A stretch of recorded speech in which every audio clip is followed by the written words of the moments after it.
You're listening to Change Your POV Podcast, episode 73.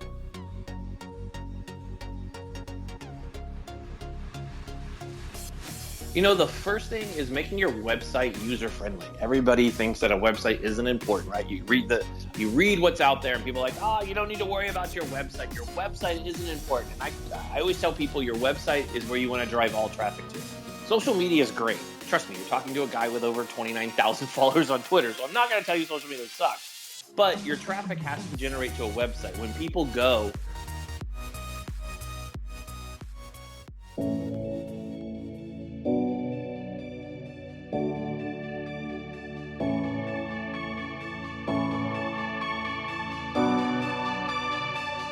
Welcome to Change Your POV Podcast, helping you navigate transitions in your life, like entering and exiting college or the military, changing jobs or careers, and providing you with the coaching and mentorship needed to help you advance in your personal or professional life.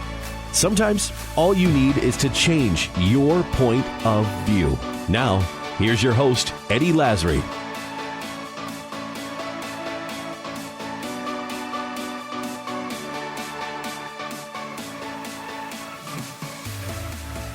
Welcome, folks, to Change Your POV Podcast. I am your host, Eddie Lazary. And I'm Bennett Anton. And today we have a special guest, Eric Mitchell. Eric is a Marine Corps veteran and digital marketing strategist. Eric has consistently boosted measurable results by developing highly successful strategic digital and social marketing campaigns. And yes, folks, that's Bennett's kids in the background. Actually, it's Eric's kids. Is it? It's my loud children. Let me shut my door. No, it's all good. We love background noise. Background noises because it's real life. Hell yeah. Hell yeah. I thought it was because my children don't understand how to shut the hell up during it. No, we don't. Dad's recording. What part of that don't you understand? Don't fake a funk up in this joint. We just do. Oh, we all have kids, and right. This shit's real, man. It doesn't get any realer than this. Like, folks, we don't have like a recording studio. Like, we're at home with our family. That's what it is. And at about 20 minutes ago, you would have heard chickens screaming outside my window. That's how real it is here. And here it's dogs and freaking children running around. All right, so just let me put it this way. There's a wooden door between me and 5 kids and 2 dogs. So Have fun with that shit. All right. Eric is the co-founder of LifeFlip Media and digital marketing agency. LifeFlip Media helps companies become leaders in their fields by working with them in partnership to create compelling, resonant content and digital solutions. That's a mouthful, man. Welcome to the show. Thanks for coming on. Thanks for having me. Now that you've read my bio, which makes me sound like I just need to talk like this when I'm introduced. I always feel that way, but thanks for having me on, gentlemen. It means a lot to come on a show. Always big fans of yours. It's good. We've talked previously, so this isn't, like, oh, good to finally meet you. Right. But it's always great to be on here. What you guys are doing, I'm a big fan of your show. I share your guys' stuff. I do have you guys as partners on the partner page on LifeFlipMedia.com, where I try to throw as many veteran-run companies as I possibly can on there. It's like a sea shepherd of veteran-run businesses on our partner page. Yeah, man. So, hell yes. It's my goal. We really wanted you on the show because there's a lot of veterans and non-veterans that are interested in starting their own business in the online space. And anytime you're doing online anything, there's an element of marketing that's just, it's not a nice to have. It's a dead requirement, right? And so few people are doing it right these days. And so we wanted to bring you on the show and kind of talk to you a little bit about strategy, about marketing, about business, like what works, what doesn't. And we may even ask some very self-serving questions with regard to Change Your POV because Bennett and I are trying like hell to blow up some different things that we've got going on. So we just pick your brain. Because we wouldn't be like your A1 perfect fucking client or anything. Just saying. Right. Just saying. Don't worry. So everyone says that. Before we get into any deeper than we have, let's just rewind the wheel a little bit. Okay. And tell us, Eric, a little bit more about you, kind of where you're from, what your background is, and kind of what you're all about. Sure. As you know my name. I was born in Orlando, Florida, way back when. I joined the Marine Corps when I was 18 years old. was an 0311 in the Marine Corps. Very proud of that. Hoorah. Guaranteed infantry. Staff Sergeant Stim was my recruiter. So if anybody's ever questioning how much I remember of my Marine Corps, I can even tell you my recruiter's name. Went in, served with 2-3 and 3-3, and left the Corps right after 9/11. I finished my reserve time. And I'm not chuckling at 9/11. I'm just chuckling at timing of getting out of the Marine Corps. It was like, we waited a long time to see shit, and then I was like, peace out. The shit happened. You're like, oh man, it's about time to go to the show. You're like, yeah, I'm out. I'm like, I felt like I was in Platoon. It was like, everybody left when they went to that last big battle scene where people are like, peace out. I know the VC are coming, but hey, I gotta leave. That's kind of like my story. Yeah. So the fucking choppers leaving. Absolutely. So I got out of the Corps. I quickly remarried. I had a Marine Corps wife, and then I no longer had a Marine Corps wife. A starter wife. I had a starter wife. I got out. I had a beautiful daughter with my first wife. She's now 18 years old and going off to college this year. Got out and had what every vet usually goes through unless they are blessed to come into millions of dollars. I struggled like it was nobody's business. Got punched in the face probably more than once with trying to get a job and thinking because I said I was a United States Marine, it would mean anything. Got that harsh reality quickly. Thank God for my father-in-law. He was a walking boss with Local 54 out of the International Longshore and Warehouse Union in Stockton, California. So I started actually standing on a line, getting pointed at by this mean dude who would scream your name and give you a job every day if you were lucky enough and you got to work like temporary work. That wasn't cutting the mustard. I had gone to school. I was in the Corps. So I love technology. I got into the tech sector. I started working for Cisco. I took a full-time day job with Cisco, taking business phone calls and dialing for dollars, and working at the port at night. And then I worked for Cisco for about 6 years. I left, went and joined another big startup called EchoSign, acquired by Adobe. After I did my time there, made some pretty good money, I decided it was time to go on my own. And it was also at that time I decided it was time to give back to my country, because as what I believe, and I know you two gentlemen believe in it too, is our service really never ends, right? And I was having this pinging at my heart and like what I needed to do. And I was like, I want to be able to give back. And how do I do that? Well, I started speaking around the country, telling people about, my story, right? As coming out as a veteran and the struggles that you go through and seeing how you could help. And then a couple years ago, I started LifeFlip Media, and it's kind of gone through different name changes as I kind of came to something that really meant something to me. At first, it was Social Hangout, which I had a successful podcast that I've interviewed, you name it. They've been on the show, from Jane Seymour to Guy Kawasaki to, I had the San Francisco Giants ballpark to myself. And I launched the agency, and the whole point of the agency was to help veteran-owned businesses with marketing, because I saw how agencies treat people. Agencies treat big companies with $10 million in the bank like crap. I couldn't see that they weren't helping the smaller businesses out with anything else other than charging them $10,000 a month to figure out how to use their website, draw leads, and do all that. So I got frustrated and launched this company. And doing so was awesome. I had the full support of my beautiful wife. I've been married over 13 years now. I have two other little ones. I got my little man, he's 9, and I have a daughter who's 11 going on 21. And I love the fact that I have this business. And kind of a secret that we let out of the bag earlier this week, which was, because we're recording on a Tuesday, would be Monday. So that would be yesterday. We are moving to Portland, Oregon at the beginning of next month, where I am going to be able to launch our agency full-born up there, where it's a little bit more affordable, because I'm in Silicon Valley, which is the most expensive place on earth if you haven't been here. And it lets me travel a little bit more and help build out some veteran groups. In case you didn't read in my bio, if you don't follow me, I am a West Coast board member for Bunker Labs, a great nonprofit helping entrepreneurs and the military, getting out of the military entrepreneurs. And recently, as in right before this, I was asked to be an advisor for Vets in Tech, another great company that helps with education. It's funded by Craig Newmark, who helped launch Craigslist, as we all know, and Catherine Webster is the other founder. So that's what I'm up to. My whole mission in life is to help veterans any way I can. Uh, and that includes the good, the bad, and the ugly. I'll do as much as I can. I do have, I do charge. I'm certainly not free, but I do pricing that fits any veteran's budget. So I don't want to turn people away. So I work with every budget known to man. That's awesome. So let me just ask you this. You've been in the tech space and the digital marketing space for a while. Yes. And we got a lot of veteran-owned businesses, and they get out. What are some common things that you see veteran-owned businesses do wrong with regard to marketing and social media? The first thing is making your website user friendly. Everybody thinks that a website isn't important, right? You read what's out there, and people are like, oh, you don't need to worry about your website. Your website isn't important. And I always tell people your website is where you want to drive all traffic to.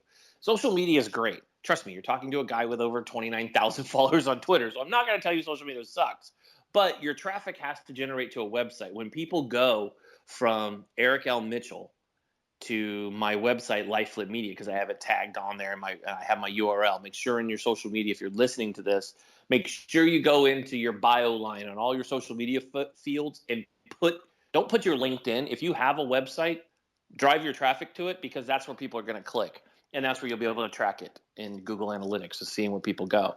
So for me, that's what I always, for websites, it's make sure you're branded properly and people are going to your website, and make your website user friendly. So you almost want to tell a story with it, and don't be afraid to tell your story.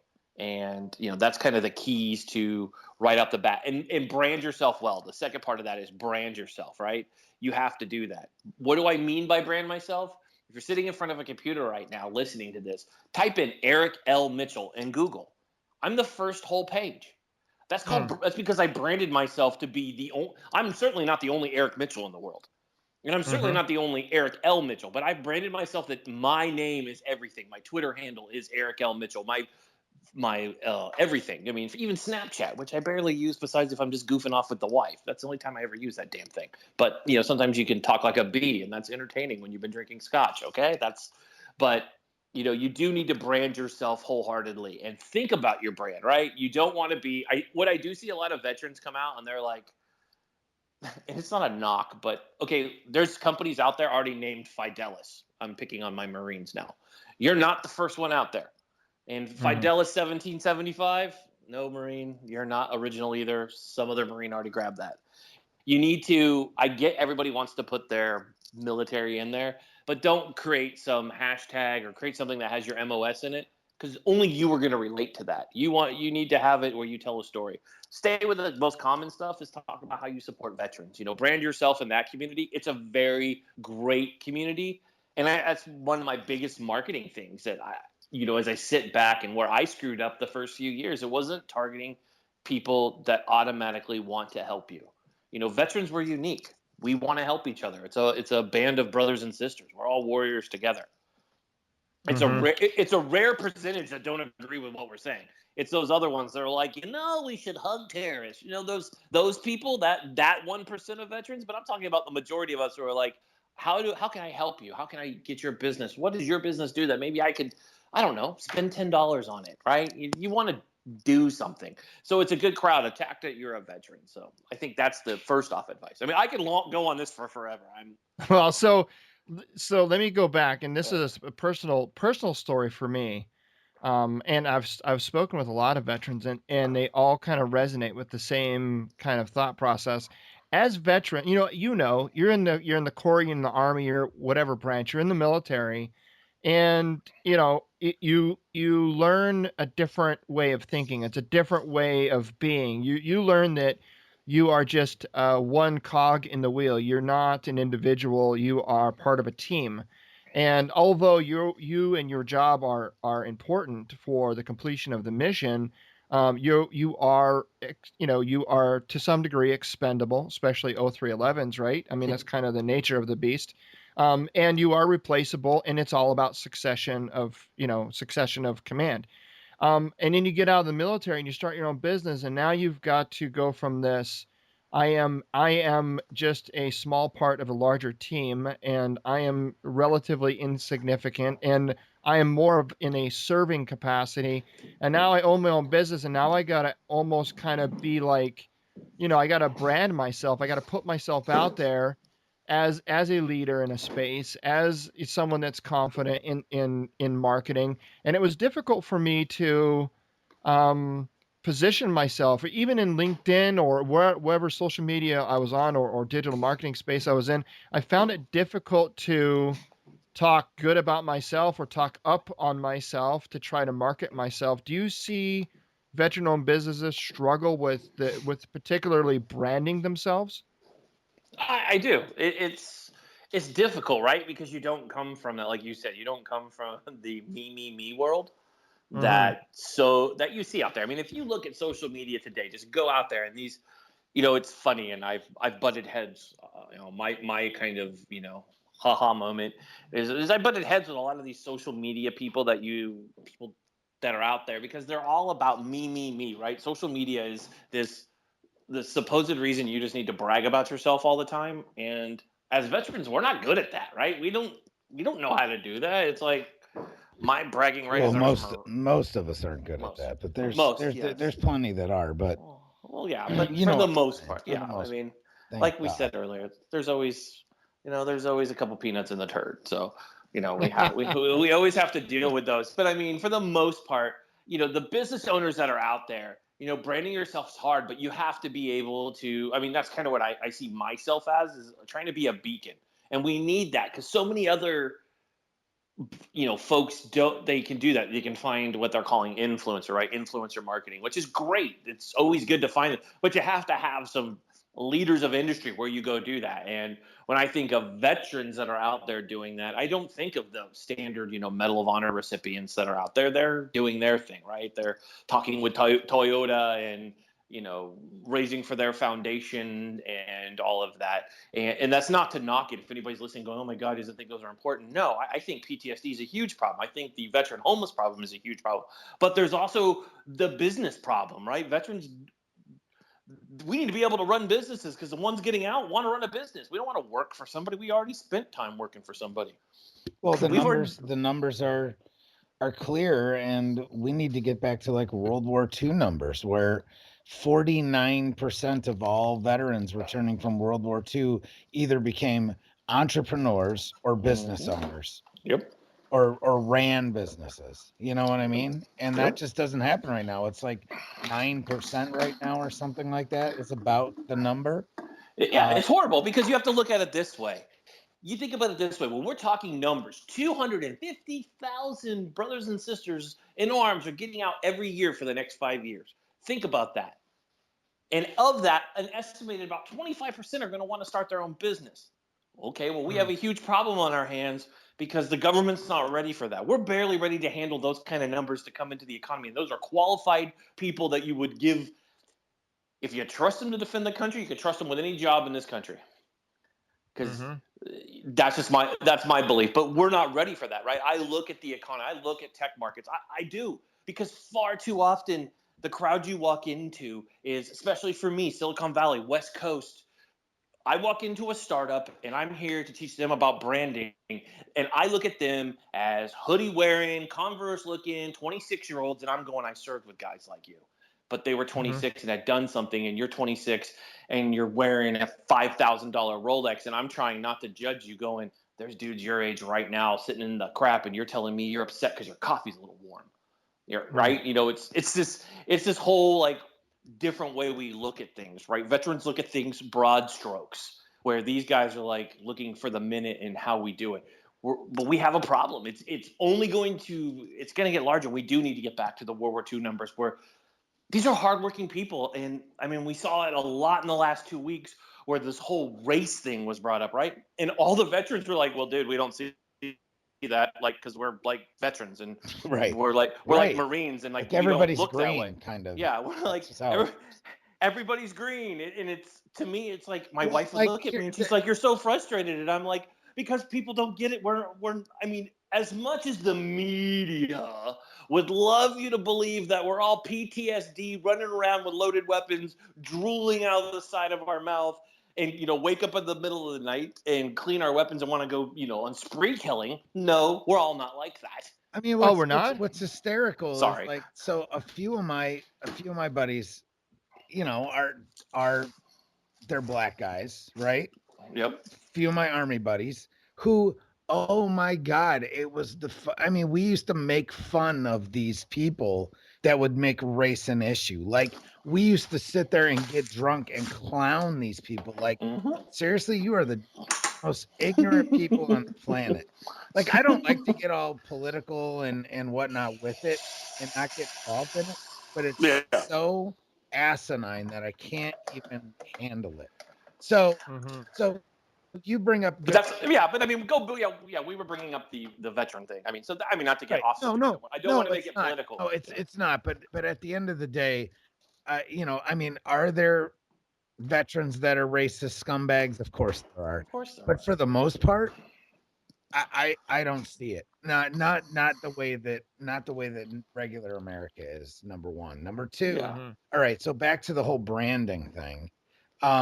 You bring up a really good point, because a lot of military folks are what we would call either quiet professionals, or at least they have the humility to not make a big deal out of themselves, right? So in turn, I had a very successful veteran entrepreneur say to me once, Eddie and I have talked about this countless times, we as veterans just don't give ourselves enough credit for what we've actually accomplished. And if we started doing that, it would change the game. Yeah, absolutely. You know what I mean? Sure. Absolutely. Is like, if you actually took what you did in the military and translated it into civilianese. Well, okay, so hold on there for a second. No, I'm just saying. No. You're absolutely right. You're absolutely right. But here's the problem. A lot of the reasons why we don't value ourselves as veterans is because we know that what we did in the military had a lot of value, right? We were responsible for lives. We were responsible for $1 million worth of equipment. I was 21 years old and I was a non-commissioned officer, and I was making decisions that, a lot of executives out in the corporate world making, gazillion times more than I am, I had a lot more power at my fingertips. And then you get out of the military and you start that corporate job, or you're in the entrepreneurial space and you start your own business.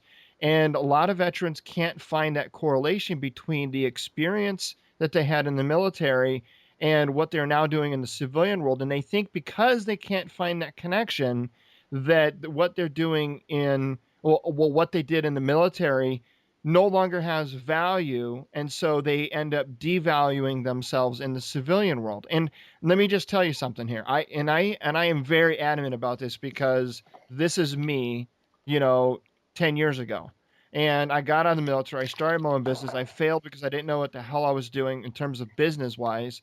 And I didn't have an education. I thought, I'm screwed, because I was a good damn soldier. I was a good non-commissioned officer. I knew my shit. And I get out and all of a sudden, all of that, everything that I know, everything that I did, like I can't apply that out here in the civilian world. And the reason why I thought that is because I was looking at it from a different, incorrect perspective. And this is something that veterans It's almost really like this is what our show is about. It is what our show is about. It's right. And there is easy ways to talk, and I'm not going to get into that on this show, but I think we should probably do this, Bennett, in the coming up show. I think we're going to get into converting military experience into civilian, because it's easy to say that, right? No, I mean, you need to really doing that shit. But I know how to actually do that. Yeah, I teach that. right. I teach that at a local university. I teach this stuff. So, to say it is one thing, but to actually get something that's a plan, something that's actionable, something that you can follow and actually do it, I think is worthwhile. So we're going to definitely table that one for later. But to your point, Eric, it's a different world when you're in the military and you get out. There's a lot of things you can pull forward from your military experience to help make you or help you be successful in the corporate world. And to that, what were some things that you pulled forward from your time in the Corps into what you're doing now? Obviously, you weren't doing digital marketing in the Marine Corps. No. But I'm sure there's a lot of things, a lot of traits and skill sets that you were able to leverage. Yeah. Oh, absolutely. It's funny what I'm going to say. You guys are going to laugh, but I think one of the great skill sets that you get when you're in any branch, the Corps, we're kind of renowned for it, is the ability to tell a story. Right? We tell great stories, especially grunts. Grunts have some of the best storytelling in the. We make it sound great, right? We could take a story about some PFC who stole a bottle of $2.95 Pepto-Bismol. Somehow that dude went to Leavenworth, right? Somehow the storytelling is that good, and I've heard that, right? I'm not making that story up, by the way. I took from like 4 stories I heard, but I mean, we've all heard these stories, right? So I took that, but what I mainly took away was the discipline factor, right? To build your own business, it doesn't happen overnight, and it's a lot of pass fail, right? A/B testing, as they call it in the marketing world. But you have to understand you're going to fail. The difference that they teach us in the Marine Corps or Army or Air Force or Navy, I left out the Boy Scouts and boats, Coast Guard. But to do that, we don't quit, right? We're not allowed to quit. What's quitting mean? What's stopping trying? It was that passion and drive to pick yourself up, dust yourself off, and get pissed and go up that hill. Yeah, it burned. Y'all know, if you're listening and you served, you know that burn of running up a hill. Your thighs are burning, your pack's heavy, the dirt's in your teeth. You're just pissed, right? You have to have that to your business. You have to have a plan, BAMSIS, right? You need to lay out what you need. You can't just run into it, because we all know there's never an infantry commander that's been successful that said just charge. Custer, we saw what happened when his ass just charged, right? So the same thing, take your military training into principle. How would you plan a patrol? An attack? How would you do that? Everything's a mission in my brain, right? How do we achieve this mission? What do we need to do? I kind of look at my email and marketing campaign as the way that we're sending sorties, right? There's an email. Everything has its point where I'm very, very nice, right? We're just doing light touches. And then I just bring in, I bring in Air Cav, right? Robert Duvall, we're playing, bum, it's like Air Cav coming in, right? It's that beach scene that we all know from, Apocalypse Now. That's the way I look at, like, the way I do stuff is like, you have to put it in your perspective on how, especially as NCOs and even as Lance Corporals and PFCs, we all learn how to take care of business. There's a certain procedure we use. It's not hard. And I took that into the business world, and, I've even done it as a parent, right? Do you have to do this? But do this. You can't just think that charging ahead, and you have reality checks, right?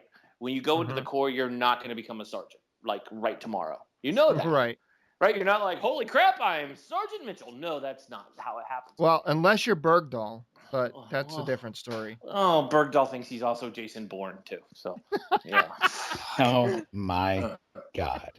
I don't even want to go down that route. Jason freaking Bourne Jr. I abandoned my post because I'm going to go save the world. Dude, get away. Stop. And the next person tells me he's a good soldier, I'm going to vomit on. And I listen to Serial, and I listen to him talk. And I'm like, dude, in the Marine Corps, we have things for you called blanket parties. I don't know how you're not in Leavenworth. Anybody trust you with a pen should be shamed. Anyways. Anyways. So I was on a rant, and somebody distracted me with Bergdahl. Oh, I did. Yeah, and I'm infamous for my rant. Actually, all 3 of us have been known for our rants. So it's a good thing we're all on here together to help keep each other in check. So back to marketing. So let's and here's some self-serving questions, because anybody that's in online business or doing digital marketing, there's different levels, right? Oh, gotcha. You got people that are just babies, they're just starting out, very new to everything. And you got people that are extremely advanced and very technical, and they got a lot of tools at their fingertips. And then there's people like Bennett and I that are kind of we're in the in the between there somewhere. They're not brand new to it, but we're not experts either.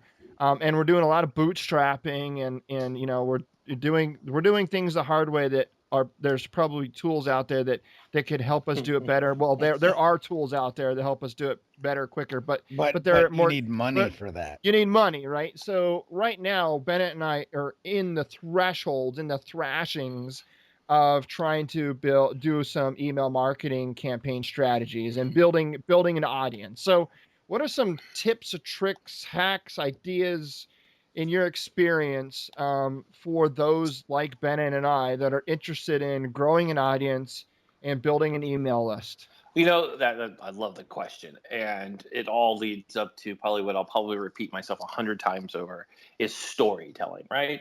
The thing is you have to run a little bit faster these days as any kind of brand. Just having a great product or service or whatever you're doing, whatever you're providing, it isn't enough to make you a market leader. Your story has to be authentic. People live off of that and have the credibility and actually spark this thing that everybody walks around talking about, inspiration, right? Yeah. It needs to do that. And your story has to be loved. You want people to share it. Crap, you want it to go viral, right? This is all the key ingredients that we want to do. And everyone's always called it storytelling. But, it's the truth of what you exactly do. It's your story. And, I always tell people how important having your story, your why. No, I'm not saying go run out and grab both Simon Sinek's books, read both of them, and go around telling everybody your why. I'm not telling you to do that. You have to be able to understand what you're doing and why you're doing it. It has to go on to everything you're doing. Marketing used to be marketer-centric, right? It's now customer-centric. You got to think about the people who you're sending your email out to. Any clown can send a templated email out. That means nothing. It needs to come from you. There's a great book written by Eli Cohen. It's called Saleshood. And he was the executive vice president for Salesforce for 8 years. Salesforce is a very big Fortune 500 company that has grown leaps and bounds in the last 10 years. And Eli wrote this book, and he talks about how you really have to be personable, right? This is how we make a difference. We can do these email blasts, but you have to make your story, right? This is our why. This is what we do, how we've helped others, instead of, hi, my name's Eric. I'm the CEO of LifeFlip Media, and I'm the best damn digital marketer out there. Okay, great, Eric. Thank you for sharing. Why are you great? Who have you helped? Right. Who are your customers, right? What's my why? Everyone knows my why. My why is I want to help veterans because nobody else provides digital marketing to veterans. Everybody looks at them like they have cooties. I look at them as like, tell me what your budget is. How can I help you? If all I can do to help you is put your logo on my partner page, I'll do it. I'm not asking, and that's my why. My why is very short, down to a boilerplate of done. You don't have to question me. I'll tell you exactly what I believe. Other people need to show that, and you need to have emails that do that. I send out an email to folks just this week, and I'll dive deep into that for you guys since you asked the question about it. I believe that you should send emails out that actually work. So I have a great partnership, great program out there called Nimble, Nibele, nimble.com, owned by John Ferreira, great guy. I've been using Nimble now, probably for way too long. I love this product. And Nimble has this great they call it group messaging, where you send emails out. And the cool thing is it uses the Gmail algorithm. So you're sending emails out from yourself, unlike if you use MailChimp. You're sending it out from MailChimp, so it looks spammy. It goes into spam folders. This one, instead, you send out and you put it into smaller groups. You can't send anything more than 300 emails. I like to send 30 out. But I did send 256 out 3 weeks ago. And I know my message was good because my open rate was 67%. Oh, wow. My click-through rate, which is way more important to me, and we'll break down that when I go back to this, my click-through rate was 7%. So let's go back. Open is great. It means you have a great subject line and people are opening, right?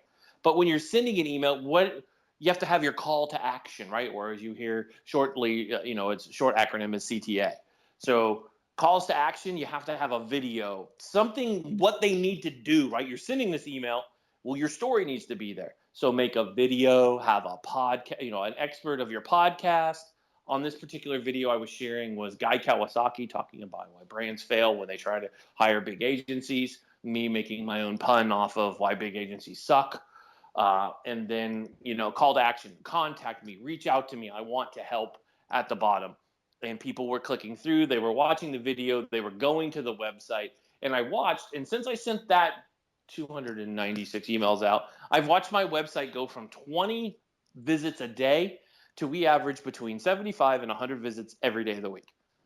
That's crazy. That's a lot of traffic. And it's because I send out these little emails. Now, recently I started being more targeted, and the only people I'm targeting are veteran-run businesses. And I'm saying, hey, this is what I do. So it's my message is for them. And does it work? Absolutely. I took 2 more emails today from veterans going, Eric, I got your email. Let's sit down and talk. And so that's awesome. Sounds like you've been able to leverage your email list to help drive traffic and start that engagement. So I guess let me back up a couple of frames and say, what if those that are starting out don't have an email list? What are some things they could do to successfully build? And there's a ton of information out there, as you know, and tons of different strategies. But it's like I built the course. I created a course, 7-day resume, right? And the reason why I did it is because when you Google the word resume, you get like 500 million results because there's so much information out there about resumes. I boiled it all down to a very clean 7-day program where people can go on there and literally learn how to craft a resume, but taking it from the perspective of a hiring manager or recruiter. And so you do the same thing with email marketing or email capture. Same thing. There's so much information out there. Like, how does the new guy or gal getting out of the military know where to start and what are they wasting their time on? You know, you can buy leads. People always talk about that. I would tell you not to buy leads. I would say your best resource, your greatest resource, or where leads are just hanging out, just asking to be taken care of, is LinkedIn. LinkedIn is an awesome resource. I'm sure you guys have probably told the listeners on your show that if you're a veteran, you get 1 year for free with LinkedIn.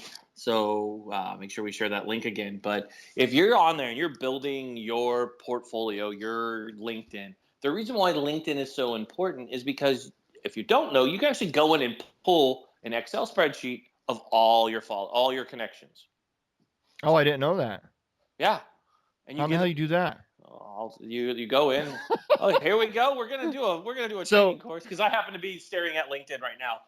But I mean, so tell you what, Eric. Instead of sharing that online or on the podcast, how about you tell me and I will create a how-to, and then I will put it in the show notes. And if you want that, you can provide me your name and your email, and I will send you that how-to extract your. I like that. So what can you do with that list once you have it? So you take that list, and if you go and you go say download Nimble. Nimble's free for like 30 days or anything. Nimble's one I particularly use, but you can actually go in and look at that spreadsheet. What it gives you, we'll just say MailChimp. Not everybody's going to go out and use Nimble. I will offer it to you two gentlemen because, well, you're sitting here, and I know John would let me give you a couple live users I can give away. So, and you can have anybody who tweets at me and hashtags this show that they're listening to and listening out there, I'll give you a user. So, it's a little challenge for anybody who's out there and tweets that they listen to the show. You have to tag up this show and myself and Nimble, and you'll get a user. But anyways, nice. What you could do with that, if you're using, saying MailChimp, something that's free, MailChimp, you can go in and you create this list, right? And you get first, last, and email they use. And the cool thing about LinkedIn is 99%, I always use those two numbers, by the way, 99% of people use their personal email address. So guess what? You're emailing people those are good email addresses because we love our LinkedIn, right? LinkedIn is our money, it's our cash cow. Facebook's great, Twitter's great. LinkedIn is where we care, right? We update that baby. New job, new career, new client, new referrals, new recommendations. That's where you put it, right? That's where you need to go pull that list.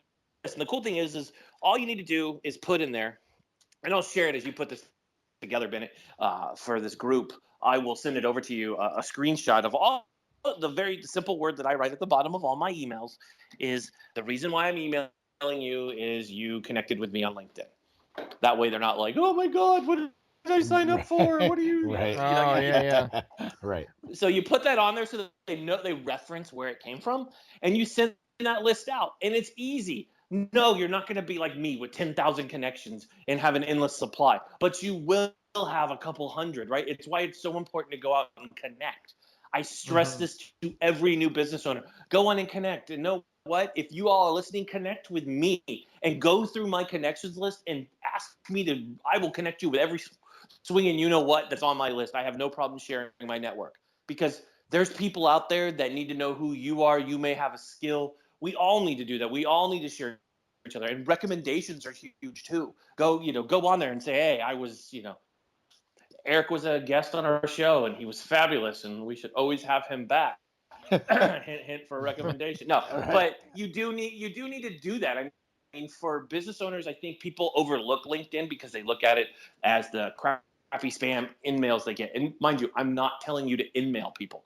I'm telling you to go download this list, email people with a friendly, personable message. Remember, this is your network. These aren't Joe Blow people. It should be warm. They're going to know you. They're first connections with you. They're not going to be like, they're going to rather get it to their email than that crap you get on LinkedIn where it's like, hey there, Eddie.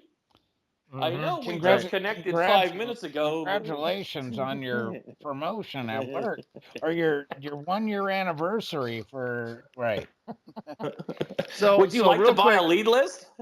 Yeah. Right. Exactly. So on LinkedIn, real quick, as you know, Yes. I don't think it's on desktop, but on mobile anyway. You get your alerts where you have these anyone in your network that has a birthday or has a change in a job or whatever, you can like click on there and say, say congratulations or whatever.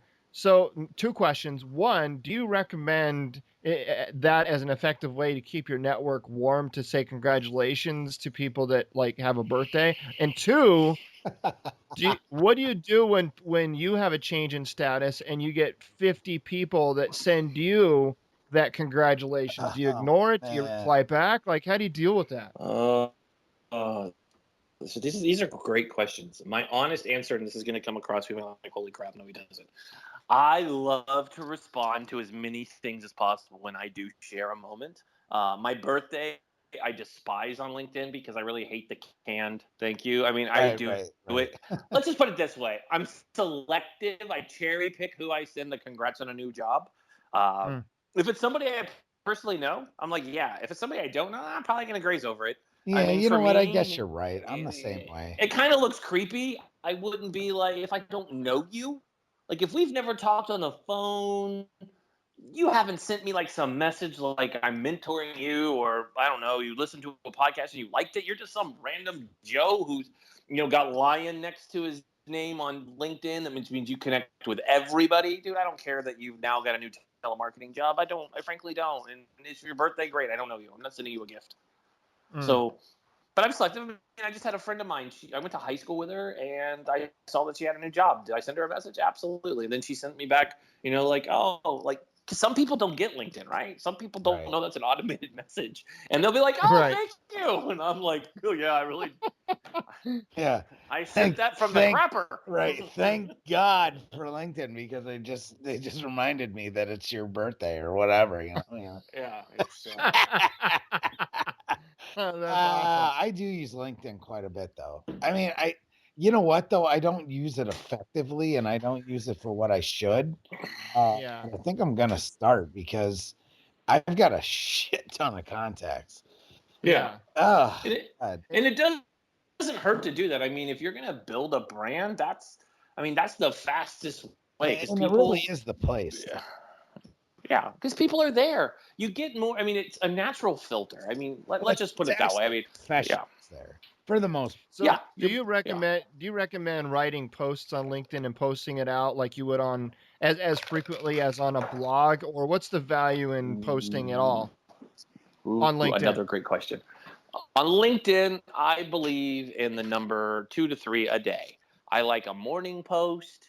Just something I like to share. I always share every day on LinkedIn. I probably would be somebody that you would say I overshare, but I also share to groups.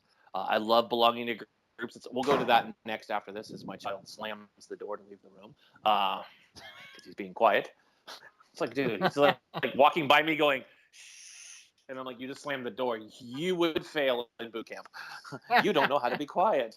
But I think if you look at it for posting, put something in there and absolutely write. I hate writing. That's why I'm not being honest right now. I love making videos. Go to LifeFlip's Facebook page, and I will show you a million videos that I made that I just love. I hate writing, right? Number one, I'm very opinionated when I write, and sometimes I get a little carried away when I write, and sometimes you might figure out I'm talking about you. Not you guys as particular, but sometimes people like, oh, Eric read something and he's pissed. And I can't write like that. That's not how I'm not trying to be that way, but I'm kind of a snarky person when I write, so my writing relates snarky. But do write if you're passionate about something or a cause. Put it in there. Pulse is great. It gets you great penetration, and you could share it into Twitter, Facebook, across the board. But you should. And then I know I mentioned groups, and let's focus there for a minute. Groups on LinkedIn are great because you could go find. There's a bunch of genres. I like my big French word. I know it. Genre of folks that are doing the same vertical as you. Here's my case in point. I have a client who's into plastics. Yes, plastics. You think that would be an odd group of people on LinkedIn. He actually shares a document, and he got over, what was it? He got 587 people went to his website on one day. He had it shared over 1,000 times, and he had over 152 comments, which is great. That's great because it's getting out there. And he actually was the number one person in his group, which is cool because you're getting the traffic as people go by. And even LinkedIn recognizes high traffic and will actually send that out, and actually they'll put it into the mainstream so people see what they're talking about and like make it like, kind of like Facebook calls it trending also now. Mm-hmm. They'll do the same thing. So it is important to get into those groups and try to engage with people there. It takes it from the Facebook, that kind of Facebook timeline that LinkedIn has, where you drop in something there. Well, that could be like news or something you're sharing, and then you could take it to a blog. But putting into a group dials it down to your people, and you could network in there, right? Because it's a whole bunch of people who are starting to learn how you are, and then you'll gain connections because people are like, oh, I want to connect with you. We have a lot in common. And I do that. I'm in a CMO group, and I'm laughing because I have 152 people commented on something I said. And I'm like, oh, crap, what did I say? And it was Pokemon related because I was saying it wasn't negative what I was saying about Pokemon. But that's where you really, if you're growing your business, and I know it sounds like a lot of work. I'm sure there's people out there going, well, no wonder I don't do marketing. This sucks. No, it's easy. It takes minutes to drop this into a group. It's not like rocket science to do this. It doesn't, go steal articles from me as far as I'm concerned to drop it in there. If you're not stealing each other's content, hey. Everybody's doing it nowadays. So in terms of it, like an entrepreneur out there, would you recommend that they engage in groups or start their own? Engage in groups. Get a name for yourself. Get a name for yourself, and then go and create a group for yourself. You don't want to have a group and it be you and your one friend. It's embarrassing. Right. It's like people who it's like trying to start a fantasy football league and it's just you. You're like, I have no friends. So get in a group where you can engage. There's groups out there. Private groups are my favorite because you go in. I know you and the three of us belong to some of the same groups that are private to get into, and those are important for all of us to get into. And look for the veteran groups. If you're a vet, look for some of those veteran groups to get into, and there are good connections that are out there. But get into your field. Your field will save your life because you could go in there and do that.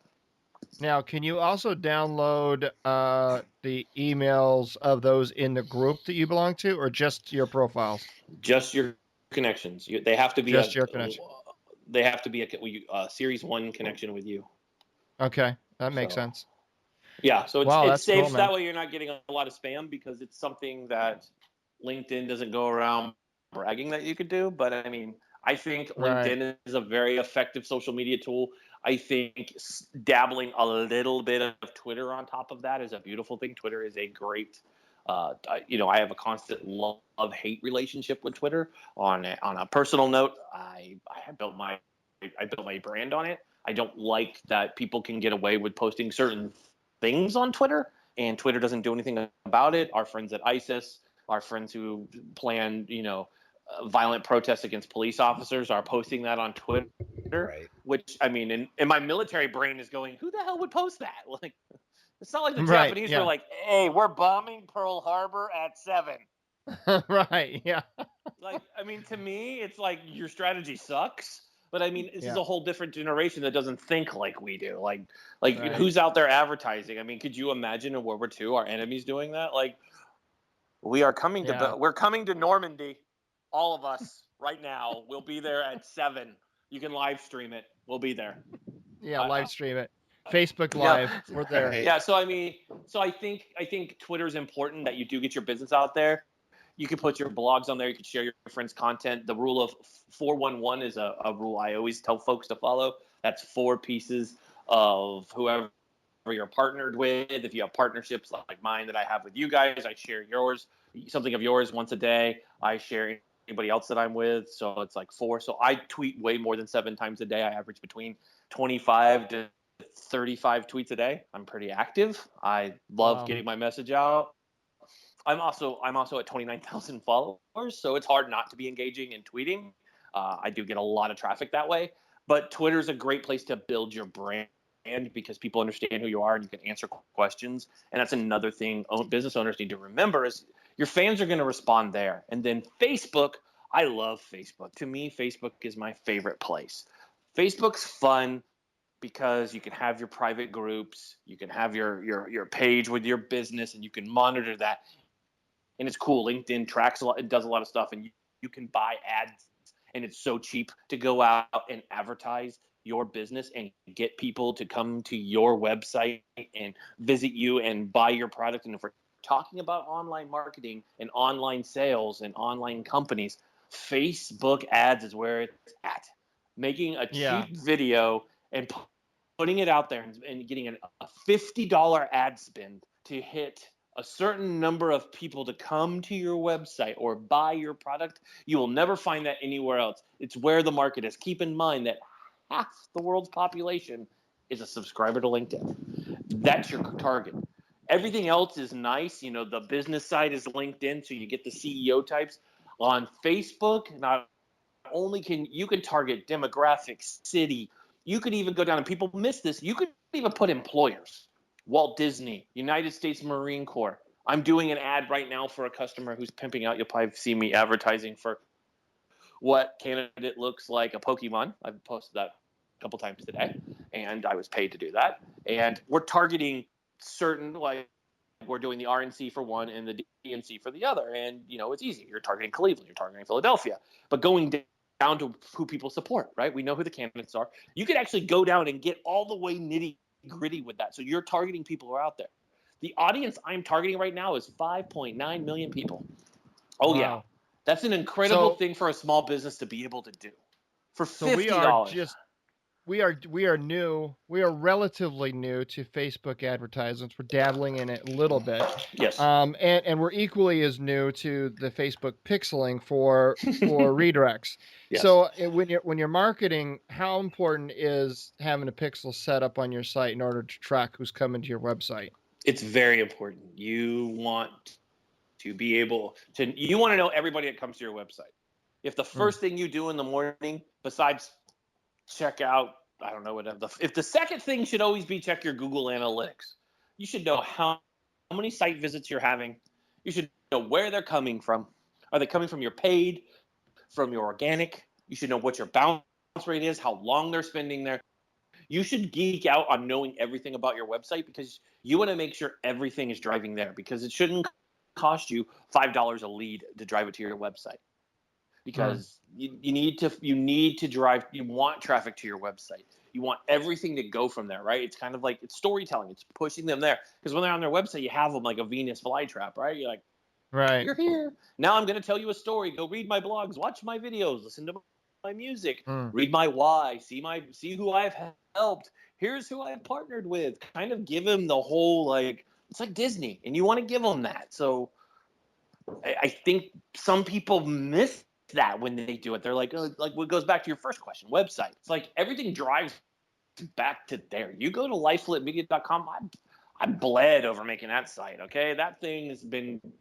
I think I've corrected that thing probably 100 times, and right now I've made a promise to my team that I won't touch it for the rest of the month because I literally have. I touch it. I love it. It's like I gotta play with it because somebody gives me an opinion, and I'm like, okay, we won't go with that color, we'll go with this. So it's and I work with my clients and I build their websites, but I mean, you really need to, I mean, Facebook ads are important, but let's cover that for a second. Let's talk about, some people be like, well, I don't have a budget for paying for things. Let's remember, organic is always the way, right? 90% of your leads, your traffic to anything you get are going to come organically. That's just how it is. So what you're paying for, when you pay, you're just paying for those leads. You're just paying for that 10%. 90% of the time, you're not going to pay. Even big brands don't pay for 100% of stuff.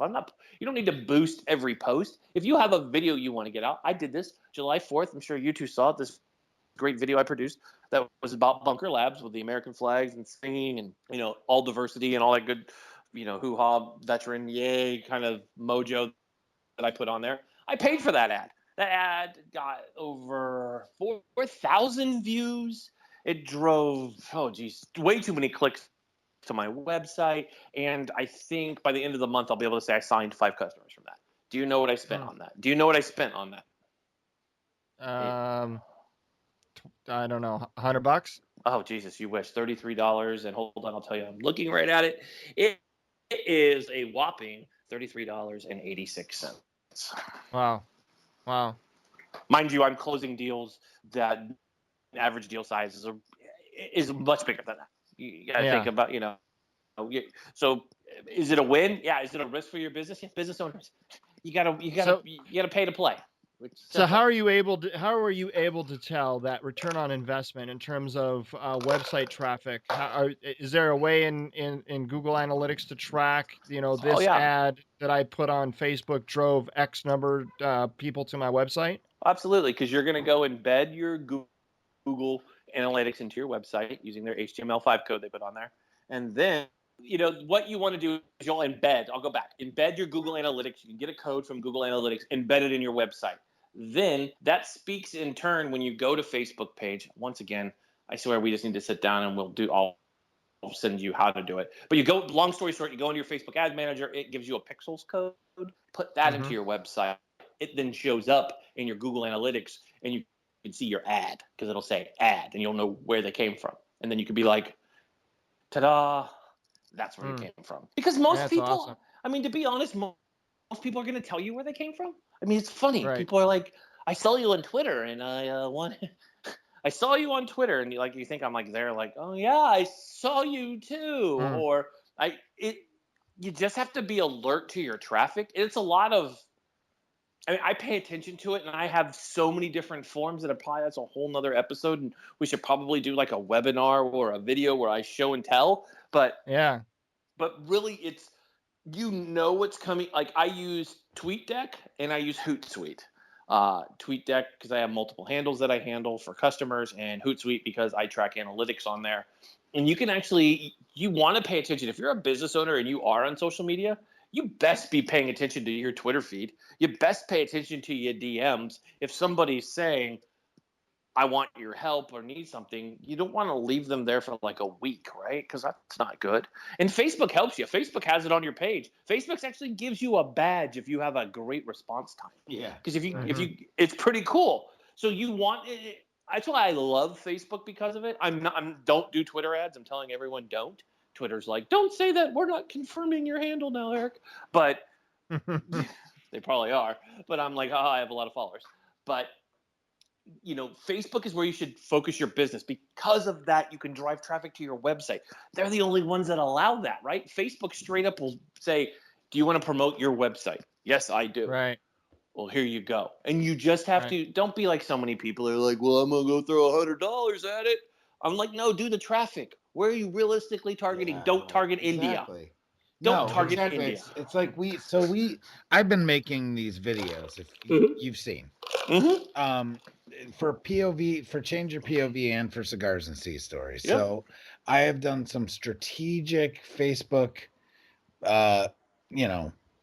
ads for those, and they've paid off because I actually took time to choose my audience, So this latest one that we put on with this 30-day challenge that we've got going on for the WellFit challenge, by the end of tonight, I'll probably have 3,000 views on that video. And that's actual people that have actually viewed the video, not not the post reach. That's actual views, you know? Yep. So it has a lot of power. You just have you just have to work it correctly. Yeah, I mean, nothing is easy, right? I mean, this isn't a knock No, anybody it who takes does. time. It Yeah, takes time. yeah, it's hard. I mean, but there's Details. people out there to help. But And there's this is lots why of we're good at entrepreneurship as Yeah. veterans, because it's got to do with details. Yes. Right. And you know, a lot of people are like, this doesn't really pertain to me. I've got a brick and mortar store. I don't do online business. So let me tell you, data and data collection and analytics is the name of the game in today's world, regardless what kind of business you have. And here's a brick and mortar example. My wife and I, we've got chickens. We used to have horses, and it was like a virtual like farm out here. And we used to go and travel probably 45 minutes into another town to a Tractor Supply, because that was the closest Tractor Supply, and we would get fencing and food and whatever else we needed, and that's where we went. And every time we were at the cash register when we were checking out, we were always asked to provide our zip code. What's your zip code? What's your zip code? And if sometimes it gets annoying. It's like, oh my God, here's my zip code. And one time my wife asked, like, why did he even ask that? I was like, they're collecting information, they're collecting data. And about 2 years later, they opened up a Tractor Supply store in my town. Yep. And my wife's like, wow, why did they open? I said, because there was enough, of our zip code being plugged in at Tractor Supplies all around that there was a viable market here. And that's a perfect example of how brick and mortar does their marketing and their data collection, as it were. And what we're talking about is just an online version of that, but it can also be applied into real brick and mortar businesses. Oh, absolutely. I mean, if you look at the phenomena that's been happening in the last, and everybody's going, oh God, I know what he's going to talk about. The phenomena that's been happening for the last week with Pokemon Go, right? The amazing thing about that is what it's done to brick and mortar stores. It's forced them into the digital game, right? It's forced them. It's like, if I put a Pokestop, I'm going to get 1,000 people to come to my area, right? It's amazing. And it's costing like $1.25 to have it for an hour. I mean, talk about a great ROI. Brick and mortar's getting back involved, and they have to do that, right? You can't, I mean, you can have two strategies if you're brick and mortar. You could just say, screw it, I'm going to let Google Express and Amazon run the show and drive myself out of business, or give into the big box, or I'm going to do a little bit of digital and drive people to me. Because obviously I have a story. It's not hard. Do a video. I love seeing like donut shops or, different little specialty places doing videos and putting them on their Facebook page. That just it revs me up. It's like, yeah, that's what I'm talking about. Go do what the big brands won't do. You do have to stick out. Your content has to stick out, but so you have to make yourself memorable, right? It's storytelling. Go the extra mile. I mean, it sucks. Yeah, you might not be able to, I don't know, do something. But Jesus, you need to, it's not hard to get in front of a video camera.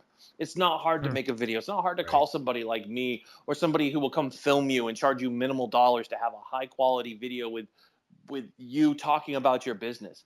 Yeah, it might look like the old days of back in the day with Earl Shive or something like that with, people jumping on cars. But we're talking about show your business, show the kids and some poppy music going through scooping ice cream, right? Yeah. That's how you do it. And it's brick and mortar has, it's kind of like the fintech side of the house. They've been stubborn to adapt, and now they're, in a full sprint to get back to where everybody's at. Everybody's been so focused on shiny object syndrome that nobody's really focused on, how do we make money? Because everybody cares about, the next latest, greatest thing. And I mean, now you got to look at it. Is Pokemon for B2B? Hell no. Is it for brick and mortar? Oh yeah.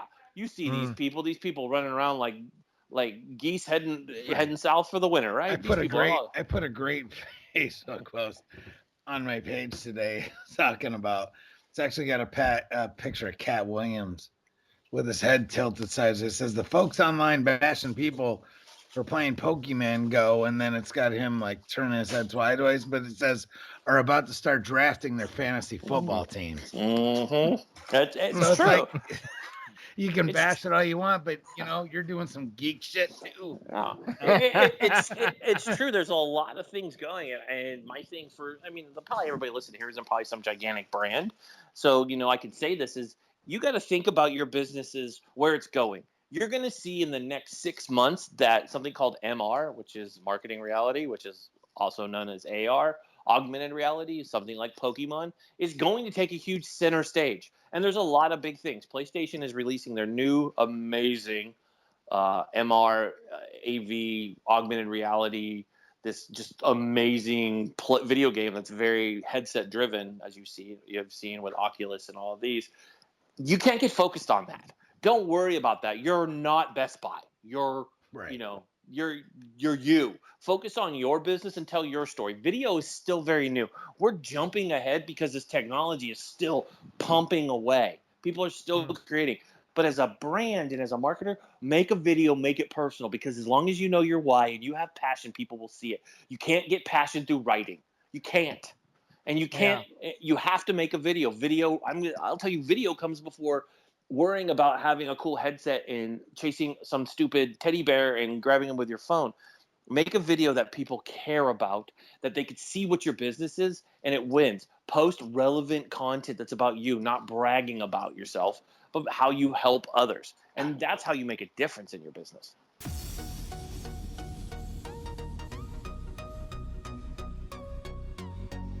Okay.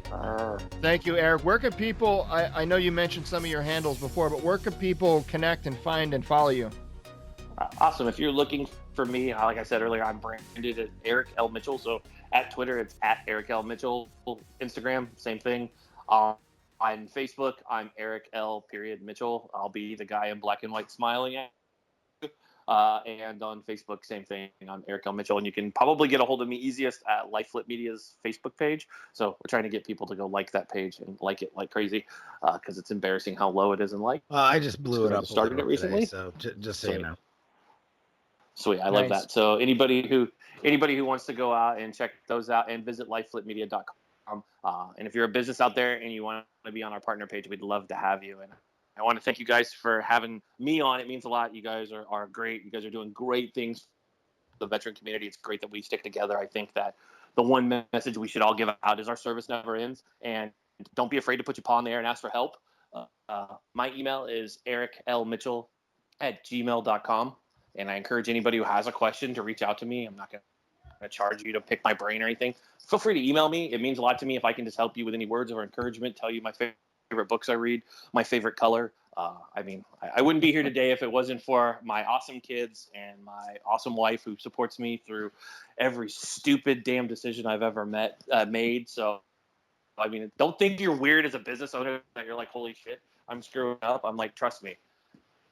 I have the same people who yell at you are the same people who love you tonight. So that's right. Absolutely right. It's just that adage of, you put your pants on the same way as the general does. It's the same way with support. They're not going to agree with you what the hell you're doing. They're going to look at you like you're crazy, but you show them the hard work, the effort, the deals coming in. You make a difference and you're educating yourself. I think those are the two big E's, is educating and educating some more. You can't learn enough in this business, and you have to ask for help. Don't try to do it on your own. We see where that goes. Nobody does anything good by themselves. So I do want to thank you guys again for having me on. It means a lot. And thanks everybody out there for listening to my long-winded rants. Awesome. Thank you, Eric. Well, folks, great episode, great interview with Eric Mitchell. You can find everything we talked about over at the show notes page of this episode over at changeyourpov.com/episode 73. Never miss an episode. Hit subscribe on your podcast player of choice. We have a lot more great content headed your way. Come be part of our community over at Change Your POV Squad. That is our group page. And then our Facebook page is at Change Your POV. We got a lot of great stuff going on there, talking about telling stories. You'll have an opportunity to see a couple fat guys lay it all out there for everybody to see as we navigate our 30-day WellFit challenge. So to learn more about that, head on over to changeyourpov.com. Again, thank you very much, Eric, and thank you, Bennett, and we look forward to doing this again sometime in the future. Until next time.